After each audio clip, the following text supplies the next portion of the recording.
আসসালামু আলাইকুম, কেমন আছেন সবাই?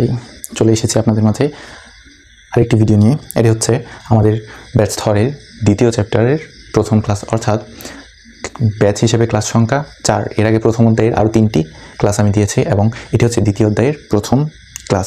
এবং আজকে আমি শুরু করব দ্বিতীয় অধ্যায়ের কমিউনিকেশন সিস্টেম ও নেটওয়ার্কিং। এখানে নেটওয়ার্কিংয়ের এখানে লাইট পড়েছে, তো দেখতে একটু অসুবিধা হতে পারে, তবে এটা নেটওয়ার্কিং। তো যাই হোক, চ্যাপ্টারের নাম কি সেটি আমরা জানি। তো এখন এই চ্যাপ্টারটিতে মোটামুটিভাবে 31টি টপিক রয়েছে, যার মধ্যে সবগুলো টপিকে আমি চেষ্টা করব পড়ানোর। এবং যদিও সবগুলো টপিক এত ইম্পর্টেন্ট নয়, যেগুলো ইম্পর্টেন্ট সেগুলো আমি অবশ্যই বলে দেবো পড়ানোর সময়, কিন্তু সবগুলো A to Z সব কিছুই পড়াবো। যারা পূর্বের ক্লাসগুলো করেছেন তারা অবশ্যই জানেন যে আমি আগে বলেছিলাম যে এই প্রথম চ্যাপ্টার এবং দ্বিতীয় চ্যাপ্টার এই দুটো হচ্ছে পড়ানোর থেকে পড়াটা বেশি জরুরি। অর্থাৎ এখানে বোঝানোর থেকে নিজে পড়ে রিডিং বাই রিডিং পড়ে বোঝা এবং নিজে পড়াটা অনেক বেশি গুরুত্বপূর্ণ। যেহেতু থিওরিটিক্যাল চ্যাপ্টার দুইটি, তাই এখানে ম্যাথমেটিক্যাল টার্ম যেহেতু কম, তো বোঝানোর অপশন কম থাকে, তারপরও আমি চেষ্টা করছি। তো আজকে এই চ্যাপ্টারের প্রথম টপিক হচ্ছে কমিউনিকেশন সিস্টেমের ধারণা। এখন এই ধারণাটা নেওয়ার আগে আমাদেরকে আগে বুঝতে হবে যে কমিউনিকেশন সিস্টেমটি আসলে কি। কমিউনিকেশন সিস্টেমটি আসলে খুবই সহজ একটি ব্যাপার। যেমন সিস্টেম বলতে আমরা কি বুঝি? কোনো একটি পদ্ধতি। আর কমিউনিকেশন বলতে বোঝায় যোগাযোগ। তাহলে কমিউনিকেশন সিস্টেম বলতে বোঝায় যোগাযোগের একটি পদ্ধতি। অর্থাৎ আমি এখন কথা বলছি আপনার সাথে ক্যামেরার মাধ্যমে। এখন এখানে কমিউনিকেশন বা যোগাযোগ হচ্ছে আমাদের মাধ্যমে কিভাবে? Mobile phone. আপনি আমাকে দেখছেন মোবাইল ফোনে এবং আমি এখানে আমার মোবাইল ফোনের সামনে দাঁড়িয়ে কথা বলছি। এই যে যোগাযোগ, এই যে একটা মাধ্যম বা এই যে একটা প্রক্রিয়া, এটি হচ্ছে কমিউনিকেশন সিস্টেম। এখন এই সিস্টেমটি হচ্ছে অনলাইন, মানে ভার্চুয়াল। আপনি কিন্তু আমার সামনে নেই, আমিও আপনার সামনে নেই, কিন্তু ঠিকই আপনি আমাকে দেখতে পাচ্ছেন এবং আমাদের মধ্যে যোগাযোগ হচ্ছে। এখন যোগাযোগ বলতে বোঝাই আপনি তো আমাকে কিছু বলছেন না, কিন্তু আমি কথা বলছি। এক্ষেত্রে যোগাযোগটি একমুখী হচ্ছে। এগুলো সামনে আছে অবশ্যই বলবো, কিন্তু এটিও একটি যোগাযোগের মাধ্যম। অর্থাৎ এখানে যদি আপনি সহজে সংজ্ঞা দিতে চান, তাহলে কমিউনিকেশন সিস্টেম হচ্ছে যেই সিস্টেমে কমিউনিকেট করা হয়। খুবই সিম্পল ভাষায় বললাম, আর যদি বইয়ের ভাষায় সুন্দরভাবে সাজানো গোছানোভাবে বলা হয়, সেটি হচ্ছে কোনো একজন ব্যক্তি অন্য একজন ব্যক্তির সাথে বা কোনো একটি ডিভাইস অন্য একটি ডিভাইসের সাথে যে পদ্ধতিতে যোগাযোগ করে সেটি হচ্ছে কমিউনিকেশন সিস্টেম। আমি আবার বলছি, কোনো একটি বস্তু, ব্যক্তি বা ডিভাইস অন্য একটি বস্তু, ব্যক্তি বা ডিভাইসের সাথে যেভাবে বা যে পদ্ধতিতে যোগাযোগ করে সেটি হচ্ছে কমিউনিকেশন সিস্টেম। তো কমিউনিকেশন সিস্টেমের জন্য আপনাকে কিছু কমিউনিকেশন সিস্টেমের 3টি অংশ রয়েছে। সাধারণত কমিউনিকেশন সিস্টেমের 3টি অংশ থাকে। একটি হচ্ছে প্রেরক, অন্যটি মাধ্যম এবং আরেকটি প্রাপক। অর্থাৎ এই 3টি সাধারণ অংশ থাকে, অর্থাৎ এগুলো থাকতেই হবে। যেমন আপনার আমার মধ্যে যদি হিসেব করি, আমি কথা বলছি, আমি হচ্ছি প্রেরক, অর্থাৎ আমি আপনাকে কিছু বলছি বা তথ্য দিচ্ছি আদান প্রদানের জন্য। আর মাধ্যম হচ্ছে ভার্চুয়াল বা ইন্টারনেট, মোবাইল ফোন হতে পারে, কারণ আবার আপনি যদি পিসিতে ক্লাস করে থাকেন তাহলে পিসি হতে পারে। এটি হচ্ছে মাধ্যম। এবং প্রাপক হচ্ছেন আপনি, অর্থাৎ আমার কথাগুলো আপনি শুনছেন, এটি হচ্ছে প্রাপক। এখন এখানে কমিউনিকেশন সিস্টেমের ধারণা গেল। তার পরবর্তী টপিক আসে একই কথা। পূর্বে ছিল কমিউনিকেশন সিস্টেম, শুধু কমিউনিকেশন সিস্টেম, আর এখন এখানে দিয়ে দিয়েছে ডেটা। অর্থাৎ প্রথমে যদি আমি বলে থাকি যে পদ্ধতিতে কোনো একটি ব্যক্তি অন্য একটি ব্যক্তির সাথে যোগাযোগ করে সেটি হচ্ছে কমিউনিকেশন সিস্টেম। আর এখন যদি ব্যক্তির জায়গায় আমি ডেটা বলি, যে পদ্ধতিতে কোনো একটি ডিভাইস থেকে অন্য একটি ডিভাইসে ডেটা স্থানান্তর হয় বা ডেটা আদান প্রদান ঘটে, সেটি হচ্ছে ডেটা কমিউনিকেশন সিস্টেম। খুবই সিম্পল যদি আপনি সিম্পলভাবে নেন। এই ডেটা কমিউনিকেশন সিস্টেমটি মূলত দুইভাবে কাজ করে। একটি হচ্ছে ডেটা প্রসেসিং, অন্যটি হচ্ছে ডেটা ট্রান্সমিশন। এখন প্রসেসিং মানে কি? প্রক্রিয়াকরণ। অর্থাৎ আমি এই যে কথাটি বলছি, হ্যাঁ, তো ওই কথাটি প্রক্রিয়া হতে হবে। অর্থাৎ আপনি যাতে বুঝতে পারেন, আপনি ধরুন হিন্দি ভাষা বোঝেন না, এখন আমাকে কি করতে হবে? আপনাকে এমনভাবে বলতে হবে যেন আপনার ব্রেনে কথাগুলো গিয়ে প্রসেস হতে পারে, আপনি বুঝতে পারেন। অর্থাৎ আপনাকে হিন্দি ছাড়া আপনি যদি অন্য ভাষা জেনে থাকেন, তাহলে ওই ভাষায় বলতে হবে যেন আপনার ভেতরে কথাগুলো গিয়ে প্রসেস হতে পারে। এই হচ্ছে প্রসেসিং এর ব্যাপারটা। তো ডেটাকে আপনাকে প্রসেস করতে হবে যেন এক ডিভাইস থেকে অন্য ডিভাইসে যখন যায়, তখন ওই ডিভাইসটিও এই ডেটাটা গ্রহণ করতে পারে এবং যথাযথ পদক্ষেপ নিয়ে কাজ করতে পারে। সেই জন্য ডেটা প্রসেসিং করতে হয়। এই ডেটা প্রসেসিং ডিভাইস হচ্ছে কম্পিউটার।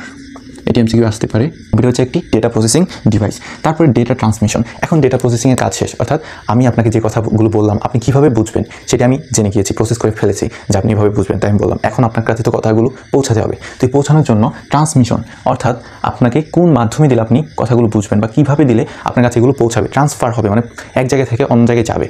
আপনার এক ডিভাইস থেকে অন্য ডিভাইসে গেলে কীভাবে ওই ডিভাইসটি আমার মেসেজ বুঝবে সেটা আমি বুঝে গিয়েছি, কিন্তু এখন আমাকে দেখতে হবে কীভাবে পাঠাবো, অর্থাৎ পাথ বা ওয়েটা, সেটি হচ্ছে ডেটা ট্রান্সমিশন। এই ডেটা কমিউনিকেশন সিস্টেমের আবার 5টি অংশ রয়েছে, যেমন মেসেজ, প্রেরক, প্রাপক, মাধ্যম, প্রোটোকল।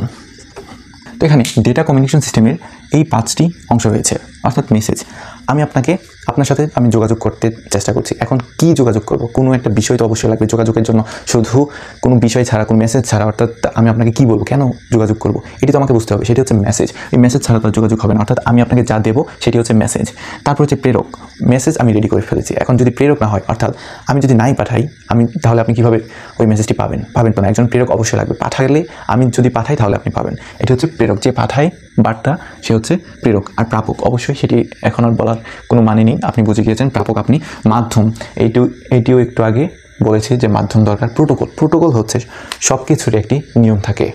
এখন আমি আপনাকে যদি ফোনে একটি SMS পাঠাতে চাই সিমে, তাহলে এটি একটি নিয়ম অনুযায়ী যাবে। প্রথমে আমি মেসেজ অপশনে যাব, তারপর আপনার নাম্বার দেবো, মেসেজগুলো লিখবো এবং পাঠিয়ে দেবো। যদি মেসেঞ্জারে যাই, মেসেঞ্জারে আপনার আইডি খুঁজে বের করবো, সেখানে পাঠাবো। ইনস্টাগ্রামে গেলে সেমভাবে একটি পদ্ধতি আছে, হোয়াটসঅ্যাপ থেকে দিলে সেমভাবে একটি পদ্ধতি আছে, অর্থাৎ সব কিছুতেই একটা না একটা নিয়ম থাকে, সব কিছুই নিয়মই আলাদা এবং সব কিছুতে একটি প্রোটোকল ফলো করা হয়। এই যে নিয়ম, এই নিয়মটি হচ্ছে প্রোটোকল। অর্থাৎ আমি আপনাকে যেই যোগাযোগের জন্য যেই তথ্যটা দেবো, যেই ডেটাটা প্রেরণ করব, সেটি কোন নিয়মে যাচ্ছে সেটি হচ্ছে এই প্রোটোকল। তারপর আছে ডেটা কমিউনিকেশন মডেল ও তার উপাদান। তো এতক্ষণ আমরা ডেটা কমিউনিকেশন সম্পর্কে জেনেছি, এখন তার উপাদানগুলো কী কী। উপাদান হচ্ছে একই কথা আগে যেগুলো বলেছিলাম ডেটা কমিউনিকেশন সিস্টেমের মধ্যে, সেম কথা, শুধু এখানে উৎস, প্রেরক, মাধ্যম, প্রাপক, গন্তব্য। এই যে আগে বলেছিলাম, এখানে কি বলেছিলাম, মেসেজ, বা এখানে বলেছিলাম প্রোটোকল বা নিয়ম। তো এখানে এই ডেটা কমিউনিকেশন সিস্টেম এবং ডেটা কমিউনিকেশন মডেলের উপাদান এই দুটো জায়গায় চেঞ্জ। এটি হচ্ছে এক সিরিয়ালে যাবে। যেমন প্রথমে আপনাকে উৎস খুঁজে বের করতে হবে, যে আমি কার এখান থেকে তথ্য নেব বা কার এখান থেকে ডেটা নেব, কার এখান থেকে যোগাযোগের জন্য কোনো কিছু একটা নিব, সেই উৎসটি খুঁজে বের করতে হবে। অর্থাৎ যেখান থেকে তথ্য, ইনফরমেশন বা কোনো একটি যোগাযোগের কিছু উৎপন্ন হয় সেটি হচ্ছে উৎস। তারপর প্রেরক, যে পাঠায় সে প্রেরক। মাধ্যম, যেই মাধ্যমে পাঠাবেন সেটি হচ্ছে মাধ্যম। প্রাপক, আপনি পাবেন বা যেই পায়, যেই ডিভাইসই পাক সে হচ্ছে প্রাপক।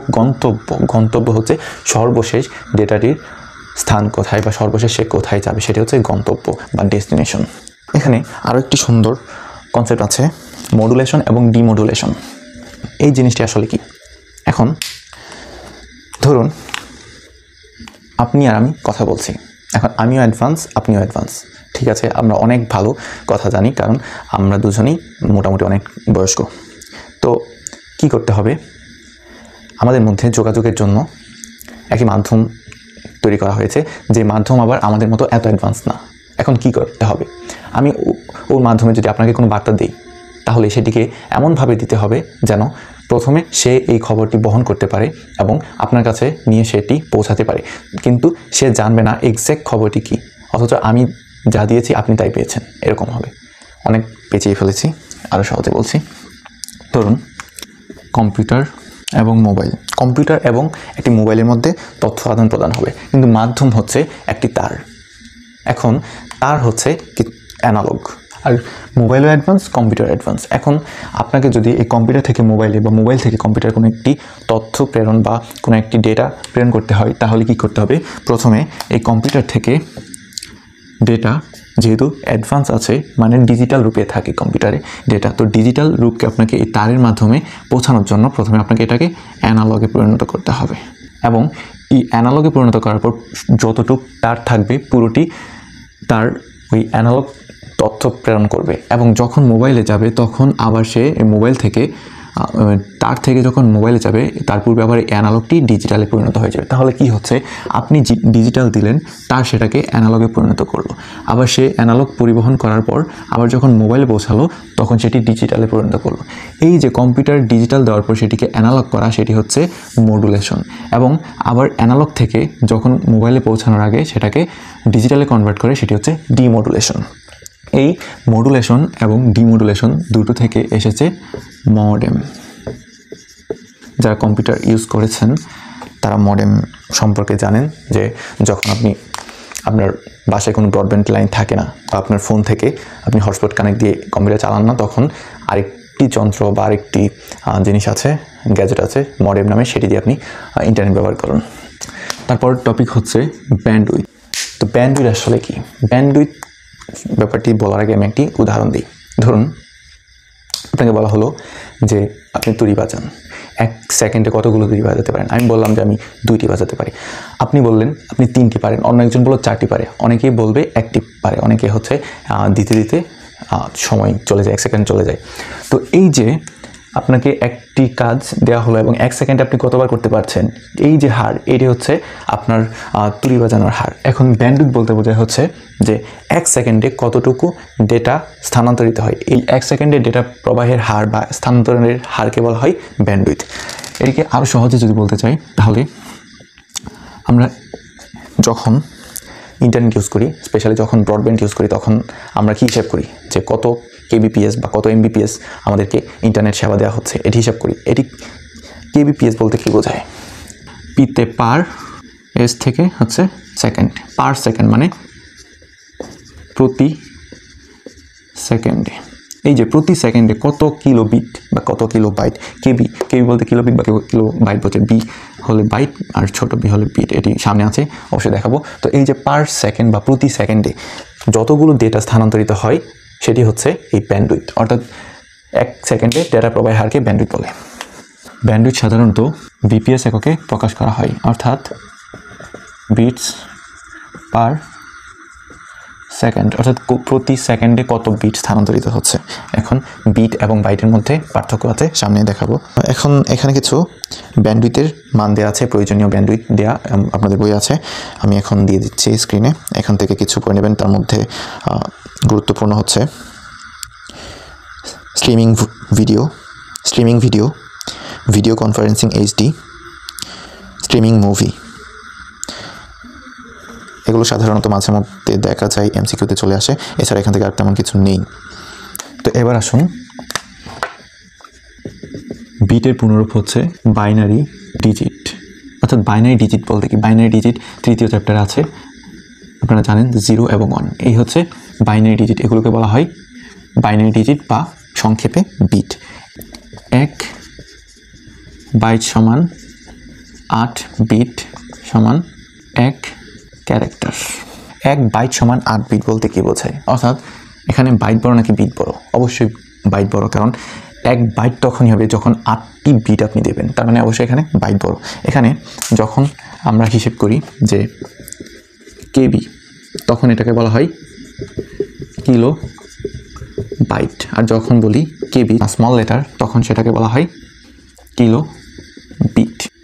1 এমবি যখন বলা হবে ছোট এম এবং ছোট বি, তখন সেটা হচ্ছে 1000 কেবি বা কিলোবিট, আর যখন এটি ক্যাপিটাল লেটার হবে তখন হয়ে যাবে 1024 কেবি।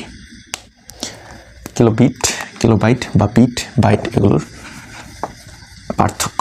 তারপর আছে ডেটা ট্রান্সমিশন স্পিড আসলে কি?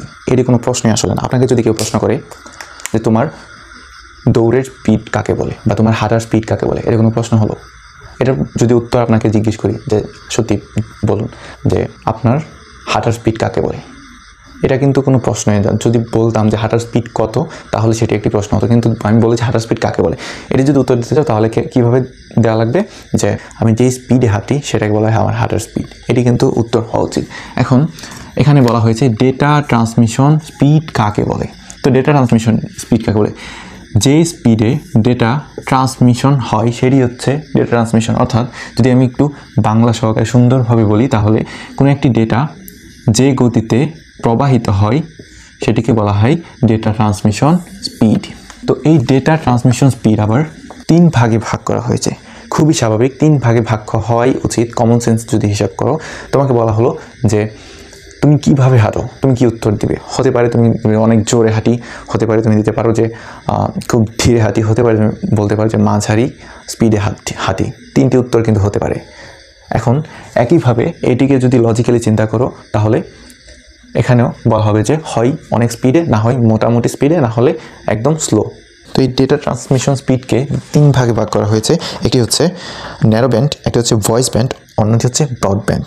এখানে আমি এখান থেকে তেমন কিছু আসে না, এমসিকিউ আসে অবশ্যই, অতীতেও এসেছে, বর্তমানেও আসে এবং ভবিষ্যতে আসবে। তো এটি আমি দিয়ে দিচ্ছি স্ক্রিনে। এই 4টি শুধু এই যে বৈশিষ্ট্য, গতি, ফ্রিকোয়েন্সি এবং ব্যবহারগুলো অবশ্যই অনেক ইম্পর্টেন্ট। তারপরে ফ্রিকোয়েন্সিও ইম্পর্টেন্ট, গতিও ইম্পর্টেন্ট। এই 3টি ন্যারো ব্যান্ড, ভয়েস ব্যান্ড এবং ব্রড ব্যান্ড, এই 3টি অবশ্যই পড়ে নিতে হবে। তার পরবর্তী টপিক হচ্ছে ডেটা ট্রান্সমিশন মেথড। খুব সহজ জিনিস কিন্তু এগুলো। মেথড মানে কি? মেথড মানে হচ্ছে সিস্টেম বা পদ্ধতি বা প্রক্রিয়া বা একটি নিয়ম। ট্রান্সমিশন একটু আগে বললাম যে ট্রান্সফার থেকে এসেছে ট্রান্সমিশন, অর্থাৎ পরিবর্তন হওয়া, একটি থেকে এক জায়গা থেকে অন্য জায়গায় যাওয়া, ডেটা বা তথ্য।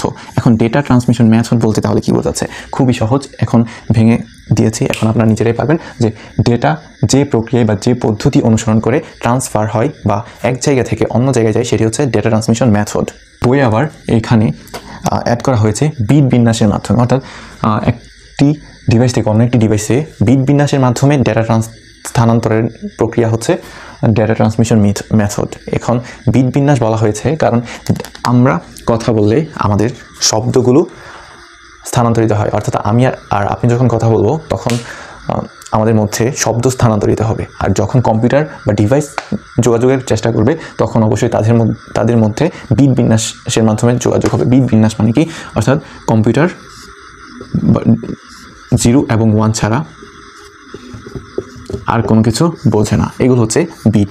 এখন যদি কোনো তথ্য আদান প্রদানের হয় তাহলে অবশ্যই তারা এই বিটগুলো স্থানান্তর করবে। এই জন্য বিট বিন্যাসের মাধ্যমে বলা হয়েছে যে পদ্ধতিতে বিট বিন্যাসের মাধ্যমে একটি কম্পিউটার থেকে অন্য একটি কম্পিউটারে ডেটা ট্রান্সফার হয় বা ডেটা আদান প্রদান হয় তাকে বলা হয় ডেটা ট্রান্সমিশন মেথড। 2টি ডেটা ট্রান্সমিশন মেথড বলা হয়েছে, একটি হচ্ছে প্যারালাল এবং অন্যটি হচ্ছে সিরিয়াল। এখন প্যারালাল বলতে কি বোঝায়? প্যারালাল বলতে বোঝায়, ধরুন আপনার কাছে 0 এরকম 6টি ডেটা আছে। এখন এই 6টি ডেটা আপনি এই কম্পিউটার থেকে এই কম্পিউটারে পাঠাবেন। এখন কিভাবে পাঠাবেন? হয় আপনি প্রথমে এই 1কে দেবেন, তারপরে তার পেছনে এই 0, তারপর আবার তার পেছনে এই 1, তারপর আবার এই 0, এভাবে সিরিয়ালি একটার পর একটা এভাবে পাঠাতে পারেন। সেটিকে বলা হয় serial data transmission method. Are parallel বলতে বোঝায় সমান্তরালে, অর্থাৎ এখান থেকে এটি আপনি পাঠাবেন, একই সাথে এটিও এভাবে সবগুলো ডেটা, যতগুলো ডেটা থাকবে সবগুলো এভাবে সমান্তরালভাবে একসাথে পাঠিয়ে দেবেন। সেটি হচ্ছে প্যারালাল ডেটা ট্রান্সমিশন মেথড। এখন সুবিধা এবং অসুবিধার মধ্যে কোনটি বেশি সুবিধাজনক এবং কোনটি অসুবিধাজনক এটি বই আছে, আমি একটু দেখিয়ে দিচ্ছি। ধরুন এই কম্পিউটার থেকে 4টি ডেটা এই কম্পিউটারে পাঠানো হবে। এখন যদি প্যারালালভাবে পাঠানো হয় তাহলে তারা একসাথে চলে যাবে, অর্থাৎ এটি যে সময় গিয়েছে সেটিও সেম, এটিও সেম, এটিও সেম, অর্থাৎ 4টি একসাথে চলে গেছে। এখানে শুধু 4টি না, 5টি, 6টি, 7টি যাদের সবগুলো একসাথেই চলে যাবে। এটি হচ্ছে প্যারালাল ট্রান্সমিশন। এখন এখানে দেখা যাচ্ছে যে এই 4টি ডেটা যেতে যে সময় লাগবে, ধরুন প্রত্যেকটি যেতে 1 সেকেন্ড সময় লাগে, তাহলে যেহেতু 4টি একসাথে যাচ্ছে তার মানে 4টি ডেটাই 1 সেকেন্ডে চলে যাবে, তাহলে এখানে কিন্তু সময় কম লাগছে। আর যদি সিরিয়ালে পাঠান, যেহেতু একটি ডেটা 1 সেকেন্ড যেতে সময় লাগে, তাই 4টি ডেটা যেতে 4 সেকেন্ড সময় লাগছে। তাহলে কি বোঝা গেল? কোনটি দ্রুত যাচ্ছে? অবশ্যই প্যারালালভাবে যদি ডেটা ট্রান্সমিশন হয় তাহলে সেটি অনেক দ্রুত ডেটাগুলো স্থানান্তরিত হচ্ছে এবং কম সময়ে বেশি ডেটা স্থানান্তরিত হচ্ছে এই সিরিয়াল ট্রান্সমিশন অনুযায়ী। এক্ষেত্রে চিন্তা করলে প্যারালাল সিরিয়াল থেকে উপকার। কিন্তু যখন আপনি খরচের কথা চিন্তা করবেন তখন দেখুন, যদি এটি সিরিয়ালে যেত তাহলে এই বাকি যে 3টি ওয়ে বা লাইন এগুলো লাগতো না, জাস্ট একটি মাত্র আপনি লাইন করতেন আর এটার মাধ্যমে সবগুলো ডেটা চলে যেত। সময় বেশি লাগতো কিন্তু খরচ কম হতো। এখন যেহেতু সমান্তরালে পাঠাবেন তাহলে আপনাকে আরও এক্সট্রা এই লাইনগুলো করতে হচ্ছে, তার মানে আপনার খরচ বেশি হচ্ছে। এখানে সুবিধা অসুবিধা এবং কোনটি থেকে কোনটি ভালো খারাপ এগুলো একটু মাঝে মধ্যে চলে আসতে পারে, তবে আমি দেখিনি আসতে। আপনারা তারপর করে নিতে পারেন। তারপর এখানে একটি সংক্ষিপ্ত রূপ আছে ইউএসবি, ইউনিভার্সাল সিরিয়াল বাস। তারপর একটি সংজ্ঞা বলে নিই, বিট সিনক্রোনাইজেশন কি? বিট সিনক্রোনাইজেশন হচ্ছে এমন একটি পদ্ধতি যার মাধ্যমে আপনি যখন ডেটাগুলো স্থানান্তর করেন, যে সিগন্যাল অবশ্যই ডেটাগুলো স্থানান্তরের জন্য একটি সিগন্যালের দরকার, এই সিগন্যালের মধ্যে ডেটার স্থানান্তরের সাথে সমন্বয় সাধন করে, অর্থাৎ সিগন্যাল পাচ্ছে কি পাচ্ছে না, অর্থাৎ কেমন সিগন্যাল হলে ডেটা স্থানান্তর হবে নাকি কেমন হলে কম হবে বেশি হবে, এরকম একটি সমন্বয় সাধন করে। সিগন্যাল এবং বিটের মধ্যে যে সমন্বয় সাধন করাই বা সমন্বয় তৈরি করার যে পদ্ধতি বা প্রক্রিয়া, সেটি হচ্ছে বিট সিনক্রোনাইজেশন। এটি হচ্ছে আবার 3 প্রকার, মোটামুটি ইম্পর্টেন্ট আছে, আপনারা এগুলো পড়ে নেবেন। যেমন আমি বুঝিয়ে দিচ্ছি, ক্রোনাস, এই যে ক্রোনাস মানে হচ্ছে সময়, এখানে 3টিতেই ক্রোনাস আছে, অর্থাৎ 3টিতেই সময় আছে। এখন সংজ্ঞাগুলো পার্থক্য তৈরি করে এই সামনের এই ওয়ার্ডগুলো দিয়ে, অর্থাৎ অ্যাসিন মানে হচ্ছে সময়ের সাথে নয়, সিনক্রোনাস হচ্ছে সময়ের সাথে, এবং আইসো মানে হচ্ছে সমান সময়। আশা করি এর মধ্যে বুঝে গিয়েছেন আমি কী বলতে চাচ্ছি। অর্থাৎ অ্যাসিনক্রোনাস বলতে হচ্ছে সময়ের সাথে নয়, অর্থাৎ আপনি আপনার কম্পিউটার থেকে অন্য একটি কম্পিউটারে যখন তথ্য বা ডেটা পাঠাবেন বা প্রেরণ করবেন বা বিট প্রেরণ করবেন, তখন এটি একই সময়ে যাবে না। অর্থাৎ আপনাকে যদি সময় দেওয়া হয় যে 1 সেকেন্ডে আপনি প্রত্যেকটি ডেটা স্থানান্তর করবেন, তখন কি হবে যে 1 সেকেন্ডে গেলে পরের ডেটাটি যাবে 2 সেকেন্ড সময় নেবে, পরেরটি 3 সেকেন্ড বা পরেরটি আবার 5, 10 এরকম যে কোনো হতে পারে, কিন্তু সময়ের সাথে যাবে না। আর যদি সিনক্রোনাস হয় তাহলে সময়ের সাথে যাবে। দ্বিতীয়টি যদি 2 সেকেন্ডে যায়, তার মানে কি হলো যে প্রথমটি থেকে দ্বিতীয়টি 1 সেকেন্ড ব্যবধান বা 1 সেকেন্ড বিরতি নিয়েছে, আবার তৃতীয়টি আরেক সেকেন্ড বিরতি নেবে, অর্থাৎ বিরতির সময়টি এখানে সমান হবে। আর তৃতীয়টি হচ্ছে একই সময়ে যাবে, অর্থাৎ আপনি 5টি ডাটা দিলেন, 5টি একসাথে চলে যাবে, এটি হচ্ছে আইসোক্রোনাস। অর্থাৎ মূল কথা এই যে অ্যাসিনক্রোনাস হচ্ছে যে পদ্ধতিতে একটি কম্পিউটার থেকে অন্য একটি কম্পিউটার ডেটা স্থানান্তরের সময় সমান বিরতি হয় না, অর্থাৎ বিরতি সমান হবে না, এক এক সময়ে এক এক রকম বিরতি নিয়ে ডেটা ট্রান্সমিশন হবে, সেটা হচ্ছে অ্যাসিনক্রোনাস। আর সিনক্রোনাস হচ্ছে বিরতিটা সমান হবে, আর আইসোক্রোনাস হচ্ছে সমান সময়, অর্থাৎ প্রত্যেকটি ডেটা একই সময়ে চলে যাবে। আমি মনে হয় এটি একটু কনফিউশন করে ফেলছি, একদম এক কথায় বলে দিচ্ছি। এতক্ষণ যা বললাম সব ভুলে যান, আমি সুন্দরভাবে বুঝিয়ে দিচ্ছি। অ্যাসিনক্রোনাস হচ্ছে এই যে লিখে দিলাম, সময়ের সাথে নয়, এটা হচ্ছে অ্যাসিন সময়, ক্রোনাস হচ্ছে সময়। অর্থাৎ একটি কম্পিউটার থেকে অন্য একটি কম্পিউটারে যখন ডেটা আপনি স্থানান্তর করবেন, বিট স্থানান্তর করবেন, তখন যে বিরতিটা দেওয়া হবে সেটি সমান হবে না। অর্থাৎ প্রথম ডেটা যদি আপনি 1 সেকেন্ডে পাঠান, তাহলে দ্বিতীয় ডেটাটি হতে পারে সেটি 3, 4, 5 যে কোনো সময় হতে পারে, তৃতীয় ডেটাটি তার থেকেও ভিন্ন, অর্থাৎ সময়ের সাথে নয়, এক একজন এক একভাবে বা এক এক সময় নিয়ে যাবে। আর যখন সেটি সিনক্রোনাস হয়, তখন সময় একদম পারফেক্টলি সমান বিরতি দেয়। অর্থাৎ প্রথম ডেটা যদি আপনি 1 সেকেন্ডে পাঠান, দ্বিতীয় ডেটাটি যদি 1 সেকেন্ড গ্যাপ দিয়ে যায়, তাহলে প্রত্যেকটি এভাবে একই ধরনের সময় মেনটেন করে ট্রান্সমিট হতে থাকবে। আর যদি আইসোক্রোনাস বলি, তাহলে আপনি 5টি ডেটা একসাথে দিলে 5টি একসাথে চলে যাবে, অর্থাৎ এখানে কোনো সময়ের ম্যাটার করে না, আপনি যখন দিবেন যতগুলো দিবেন সবগুলো একসাথে চলে যাবে, সেটি হচ্ছে আইসোক্রোনাস। তারপরে আছে ডেটা ট্রান্সমিশন মোড। তো ডেটা ট্রান্সমিশন মোড আসলে খুবই সহজ একটি ব্যাপার। ধরুন আপনি কথা বলছি, এখন এখানে কয়টি ঘটনা ঘটতে পারে? হয় আমি কথা বলছি, আপনি শুনছেন, এটি হতে পারে, অথবা হতে পারে আমি একটি বলছি, তার সাথে আপনি আবার বলছেন আমার কথা শেষে, এটি হতে পারে। আবার হতে পারে আমি এবং আপনি দুজন একসাথে কথা বলছি, এরকম 3টি ঘটনা হতে পারে। তো এই যে ডেটা ট্রান্সমিশন মোড হচ্ছে উৎস থেকে গন্তব্যে তথ্য বা ডেটা স্থানান্তরের ক্ষেত্রে ডেটা প্রবাহের দিক নির্দেশকে ডেটা ট্রান্সমিশন মোড বলা হয়। অর্থাৎ আমি আপনাকে কথা বলছি এবং আপনি আমাকে কথা বলছেন, অথবা একটি ডিভাইস অন্য একটি ডিভাইসের সাথে ডেটা আদান প্রদান করছে, উৎস থেকে গন্তব্যে ডেটা পৌঁছাচ্ছে। এই যে পৌঁছাচ্ছে, উৎস থেকে গন্তব্যে ডেটা পৌঁছাচ্ছে, সেটা দিক প্রবাহ, অর্থাৎ কোন দিকে প্রবাহিত হচ্ছে, এদিকে প্রবাহিত হচ্ছে নাকি এদিকে প্রবাহিত হচ্ছে নাকি দুটি একসাথে প্রবাহিত হচ্ছে, এই যে প্রবাহের দিক, এটি হচ্ছে ডেটা ট্রান্সমিশন মোড। এখন ধরুন এখানে ক নামের একটি কম্পিউটার আছে, এখানে খ নামের একটি কম্পিউটার আছে, এরকম আরও দুটি কেস লিখলাম। এখন এদের মধ্যে যদি ডেটা স্থানান্তর হয়, তাহলে কতভাবে হতে পারে? প্রথম একবার হতে পারে যে শুধু খকে ডেটা স্থানান্তর করছে, আবার হতে পারে ডেটা স্থানান্তর করছে একই সাথে এর কথা শেষ হওয়ার পর বা ডেটা স্থানান্তর শেষ হওয়ার পর স্থানান্তর করছে, আবার হতে পারে দুজন একই সাথে হচ্ছে। এই যে দিক, প্রবাহের দিক, এগুলোর উপর ভিত্তি করে 3 ভাগে এই ডেটা ট্রান্সমিশন মোডকে ভাগ করা হচ্ছে। এই প্রথমটি হচ্ছে সিমপ্লেক্স, অর্থাৎ এখানে শুধু একমুখী, একদিক থেকেই কথা যাবে বা ডেটা যাবে। হাফ ডুপ্লেক্স মানে দ্বিমুখী এবং ফুল ডুপ্লেক্স মানে উভমুখী। এখন এখানে উদাহরণ যদি দিই তাহলে একমুখী হচ্ছে, আপনাদের বই বেশ কিছু উদাহরণ দেওয়া আছে, এগুলো এমসিকিউতে অবশ্যই আসে, যেমন কিবোর্ড, মাউস, পেজার, PABX, এগুলো হচ্ছে সিমপ্লেক্স। এবং হাফ ডুপ্লেক্স হচ্ছে walkie talkie, fax, SMS, internet browser. এবং ফুল ডুপ্লেক্স হচ্ছে মোবাইল, টেলিফোন, কম্পিউটার নেটওয়ার্ক। এখন যারা ওয়াকিটকি দেখেছেন তারা অবশ্যই জানেন, যখন কথা বলে তখন একজন কথা শেষ হওয়ার পর সে কি বলে, যে ওভার বা এরকম কিছু একটা বলে, যেন সে বুঝতে পারে যে তার কথা শেষ হয়ে গেছে। তখন সে যখন হাত সরিয়ে নেয় তখন আবার অপর পাশ থেকে কথা বলে। এখানে যদি 2 দিক থেকে কথা বলা হতো তাহলে সেটি কথা হয়তো বা আসতো না। এই জন্য এটি হচ্ছে হাফ ডুপ্লেক্স। এবং মোবাইল ফোনের ক্ষেত্রে আপনি কথা বলছেন, আমি কথা বলছি, দুজনে একসাথে কিন্তু কথা বলতে পারবো, এটি হচ্ছে ফুল ডুপ্লেক্স। তার সাথে যদি আমি সিমপ্লেক্সের কথা বলি তাহলে খুব সহজ উদাহরণ হচ্ছে টিভি থেকে আপনি শুধু শুনতেই পাচ্ছেন বা দেখতেই পাচ্ছেন, আপনি কিন্তু কিছু বললে তারা শুনছে না বা তারা দেখছে না, এটি হচ্ছে একমুখী। সেটি হচ্ছে সিমপ্লেক্স মোডের উদাহরণ। এরকম সিমপ্লেক্স, হাফ ডুপ্লেক্স এবং ফুল ডুপ্লেক্স, এই 3টি হচ্ছে ডেটা ট্রান্সমিশন মোডের উদাহরণ। তারপরে আছে ডেটা ডেলিভারি মোড। এটিও ট্রান্সমিশন মোডের মতোই একই রকম, অর্থাৎ এখানে যদি এরকম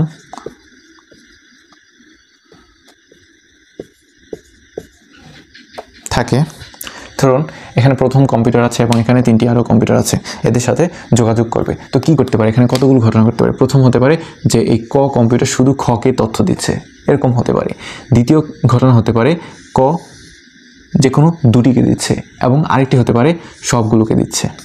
তো এই যে প্রথমে কি হলো, একটি কম্পিউটার অন্য শুধুমাত্র একটি কম্পিউটারকে তথ্য দিয়েছে, সেটি হচ্ছে ইউনিকাস্ট। এটিকে বলা হয় ইউনিকাস্ট বা 1-to-1 বা পয়েন্ট টু পয়েন্ট।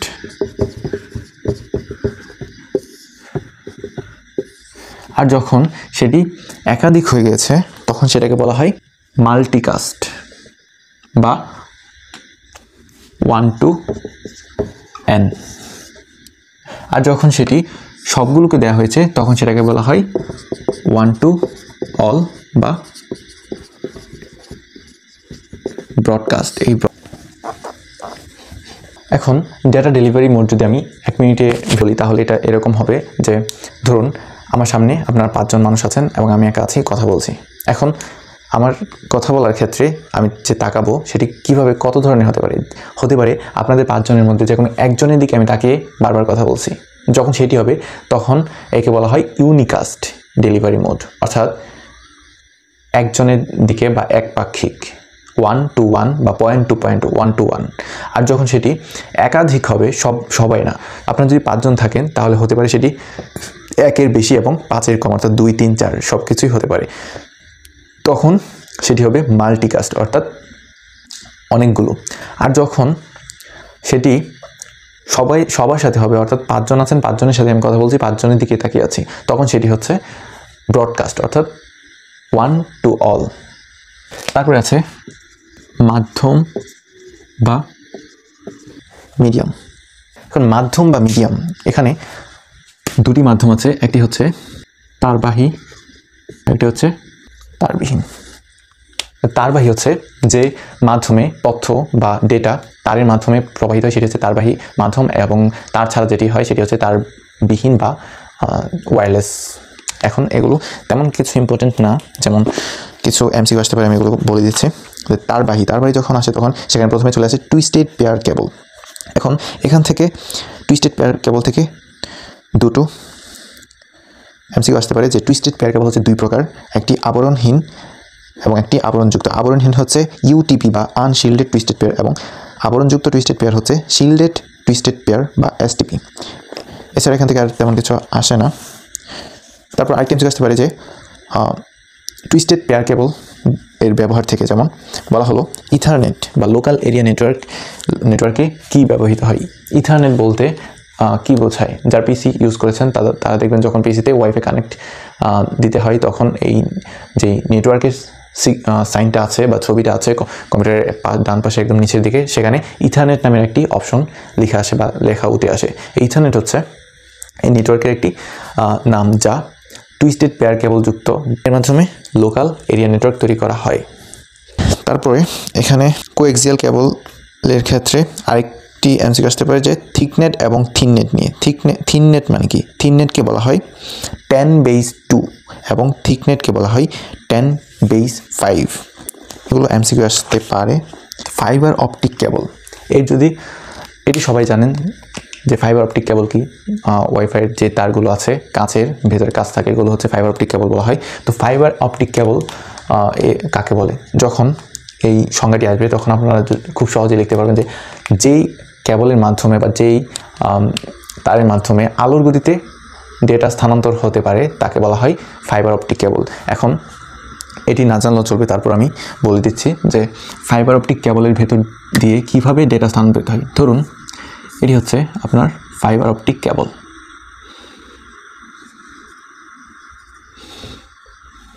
তো এই ফাইবার অপটিক কেবলে কী করা হয়?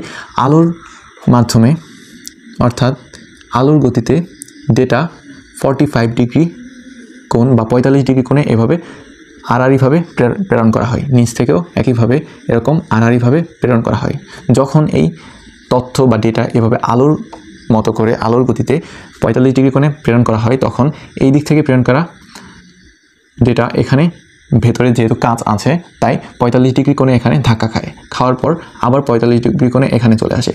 এভাবে এখান থেকে ধাক্কা খেয়ে এভাবে 45 ডিগ্রি কোণে আবার শেষ মাথা দিয়ে বেরিয়ে যায়। এটিও একইভাবে এভাবে যায়, এভাবে এক পাশ থেকে অন্য পাশে ডেটা স্থানান্তরিত হয়। এই হচ্ছে আলোর গতিতে ডেটার স্থানান্তরণের একটি প্রক্রিয়া ফাইবার অপটিক কেবলের মাধ্যমে। তো ফাইবার অপটিক কেবলের 3টি স্তর থাকে।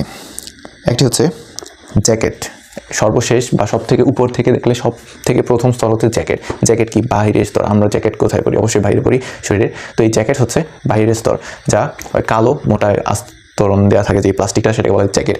তারপর আছে সব থেকে ভেতরে কি থাকে? কোর। কোর বলতেই বোঝায় ভেতরে, অর্থাৎ আমরা যেরকম বলি যে কোর অফ হার্ট, মানে একদম অন্তরের অন্তঃস্থল থেকে, এই হচ্ছে কোর অফ হার্ট। আর এই যখন ফাইবার অপটিক কেবলের ক্ষেত্রে বলা হবে এই কোরটি হচ্ছে একদম সব থেকে ভেতরের অংশটিকে বলা হয় কোর। আর আরেকটি অংশ রয়েছে ক্ল্যাডিং। এই জ্যাকেট এবং কোর এই দুটোর মাঝখানে যে অংশটি থাকে সেটিকে বলা হয় ক্ল্যাডিং। ফাইবার অপটিক কেবলের সুবিধা বা বৈশিষ্ট্য এখান থেকে আমি দিয়ে দিচ্ছি, স্ক্রিনে দেখে নেন। যদি কখনো উদ্দীপক আসে তখন এখানে এরকম বলা হয়ে থাকে বা এমসিকিউ অনেক সময় আসে যে আলোর গতিতে ডেটা ট্রান্সমিট হয় এরকম একটি মাধ্যম আছে, সেটি ব্যাখ্যা করো। আবার নেটওয়ার্কের ব্যাকবোন হিসেবে কোনটি ব্যবহার করা হয়? Fibre optic cable. আবার বলা হতে পারে যে বিদ্যুৎ চুম্বক প্রভাবমুক্ত কোনটি নিচের? সেটি হচ্ছে ফাইবার অপটিক কেবল। অতঃপর যদি আমরা এতক্ষণ তারবাহী বা তারযুক্ত মাধ্যমের কথা বললাম, এখন যদি তারবিহীনের মধ্যে আসি তাহলে এখানে আসতে পারে তারবিহীনের মধ্যে রেডিও ওয়েভ, মাইক্রোওয়েভ, ইনফ্রারেড। এগুলো থেকে কিছু আসে না তেমন, শুধুমাত্র এগুলোর ফ্রিকোয়েন্সিগুলো অর্থাৎ কম্পাঙ্কগুলো মনে রাখলে হবে, যেগুলো আমি এখন লিখে দিচ্ছি যেহেতু একসাথে চার্টে নেই। মাইক্রোওয়েভ, রেডিওওয়েভ এবং ইনফ্রারেড। মাইক্রোওয়েভ, রেডিওওয়েভ এবং ইনফ্রারেডের ফ্রিকোয়েন্সিগুলো মাঝে মধ্যে আসতে দেখা যায়, এগুলো আমি লিখে দিচ্ছি। এগুলো এমসিকিউতে মাঝে মধ্যে চলে আসে, আপনারা পড়ে নেবেন। তারপর আছে wireless communication, Bluetooth, wifi, WiMAX. তার আগে বলে নিই যে ওয়্যারলেস সিস্টেম বা ওয়্যারলেস মাধ্যম কাকে বলে। এটি খুবই সহজ, এটি না বলে আপনাদের পারা উচিত। ওয়্যারলেস মাধ্যম মানে এমন একটি মাধ্যম যেখানে কোনো তারের সংযোগ নেই, তারের সংযোগ ছাড়াই ডেটা এক স্থান থেকে অন্য স্থানে যেতে পারে, সেটি হচ্ছে ওয়্যারলেস মাধ্যম। তো ওয়্যারলেস মাধ্যমের ক্ষেত্রে ব্লুটুথের ক্ষেত্রে কিছু ইনফরমেশন আছে যেগুলো খুবই ইম্পর্টেন্ট। যেমন কে ব্লুটুথ উদ্ভাবন করেন? এটি হচ্ছে টেলকম ভেন্ডর কোম্পানির এরিকসন 1994 সালে এটি উদ্ভাবন করেন। এখানে এরিকসন নামটি মনে রাখলেই হবে, ব্লুটুথের সাথে এরিকসনের কানেকশন আছে, অর্থাৎ এরিকসন উদ্ভাবন করেছেন ব্লুটুথ। তারপর ডেনমার্কের রাজা হ্যারোল্ড ব্লুটুথের নাম অনুসারে ব্লুটুথ নামকরণ করা হয়েছে। এটি তেমন আসতে দেখা যায়নি, তারপরেও জেনে রাখবেন। কিন্তু এরিকসন, ব্লুটুথ মানে এরিকসন, এটি মাথায় রাখবেন। তারপর হচ্ছে আরেকটি ইম্পর্টেন্ট প্রশ্ন যে পিকোনেট কাকে বলা হয়? ব্লুটুথের মাধ্যমে যে নেটওয়ার্ক তৈরি করা হয় সেটিকে বলা হয় পিকোনেট। তারপর এখান থেকে সব থেকে এবং ইম্পর্টেন্ট এবং যেটি এখান থেকে আসলে এটি আসবে এরকম ধরা যেতে পারে, সেটি হচ্ছে IEEE। ব্লুটুথ, ওয়াইফাই এবং ওয়াইম্যাক্সের IEEE কত? এটি আপনারা অবশ্যই জানেন যে ব্লুটুথের IEEE হচ্ছে 802.15 এবং ওয়াইফাইয়ের ক্ষেত্রে 802.11 এবং ওয়াইম্যাক্স হচ্ছে 802.16। এখানে আমি ব্লুটুথ, ওয়াইফাই এবং ওয়াইম্যাক্সের তুলনার একটি চার্টের ছবি দিয়ে দিয়েছি, যেখানে দেখানো হচ্ছে স্ট্যান্ডার্ড, রেঞ্জ বা দূরত্ব, নেটওয়ার্ক টাইপ, সুবিধা। এই চারটি টার্ম আপনারা দেখে নেবেন, তাহলে হয়ে যাবে। তারপরে আছে মোবাইল যোগাযোগ। এখান থেকে পরীক্ষার কিছু আসে না, তারপরও আমি আপনাদেরকে করে ছোটোভাবে বলে দিচ্ছি যে আপনি যখন কাউকে কল করেন মোবাইল দিয়ে, তখন সেটি কীভাবে সে পায় বা কীভাবে আপনারা দুজন কথা বলেন। দেখুন, ধরুন এটি হচ্ছে আপনার মোবাইল, আর এখানে হচ্ছে আপনি আপনার বন্ধুকে ফোন করছেন, এটি হচ্ছে তার মোবাইল। কিন্তু আপনি বাংলাদেশের এক কর্নারে আছেন, সে অন্য একটি কর্নারে আছে।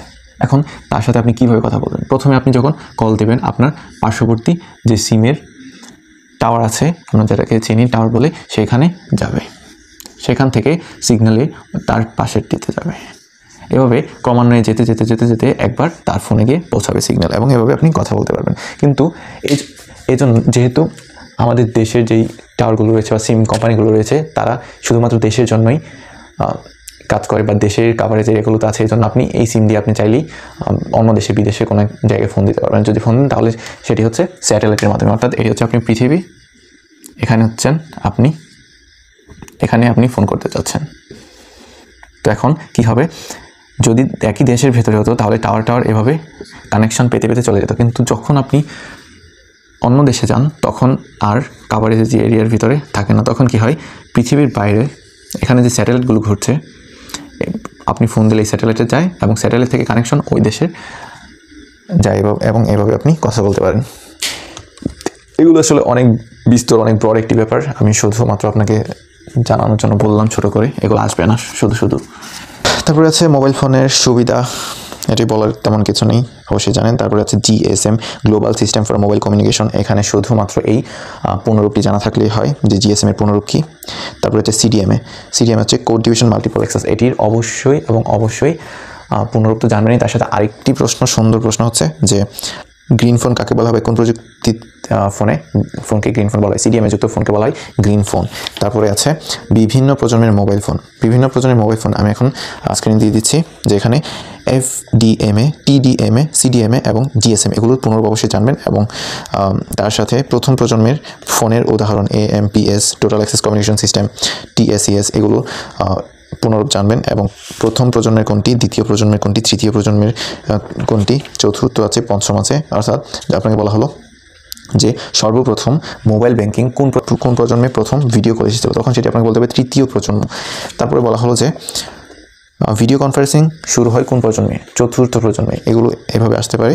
তারপরে হচ্ছে বলা হলো RAT, রেডিও অ্যাক্সেস টেকনোলজি কোন প্রজন্মে এসেছে, পঞ্চম প্রজন্ম।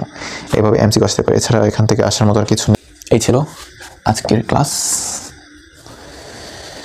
আর কতদিন লাগবে এই চ্যাপ্টার? আর প্রায় শেষ করে ফেলেছি। কম্পিউটার নেটওয়ার্কিং আছে, টোপোলজি আছে। তো এই ছিল আজকের ক্লাস। যেহেতু আজকে অনেক কিছুই পড়িয়েছি, মনে হয় আর 2 দিন ক্লাস, আর একটি ক্লাসের মাধ্যমে শেষ করা সম্ভব, কিন্তু আমি চাচ্ছি আর 2টি ক্লাস নিতে, অর্থাৎ আরেকটি ক্লাসে টোপোলজি ছাড়া বাকি যা আছে সব কিছু কভার করে ফেলবো, এবং শুধুমাত্র টোপোলজির জন্য একটি ক্লাস রাখবো। কেননা এই চ্যাপ্টারের সবথেকে কোর এবং সবথেকে ইম্পর্টেন্ট টপিক হচ্ছে টোপোলজি। অর্থাৎ এই চ্যাপ্টার থেকে প্রশ্ন আসলে টোপোলজি আসতেই হবে। খুবই রিয়ার যে টোপোলজি আসেনি, বরং নেই বললেই চলে, এত ইম্পর্টেন্ট। তাই পুরো চ্যাপ্টারের জন্য আলাদা এবং টোপোলজির জন্য জাস্ট একটি ক্লাস, যেখানে টোপোলজির A to Z 0 থেকে একদম হিরো লেভেল নিয়ে যাব টোপোলজি। ধন্যবাদ সবাইকে। আসসালামু আলাইকুম।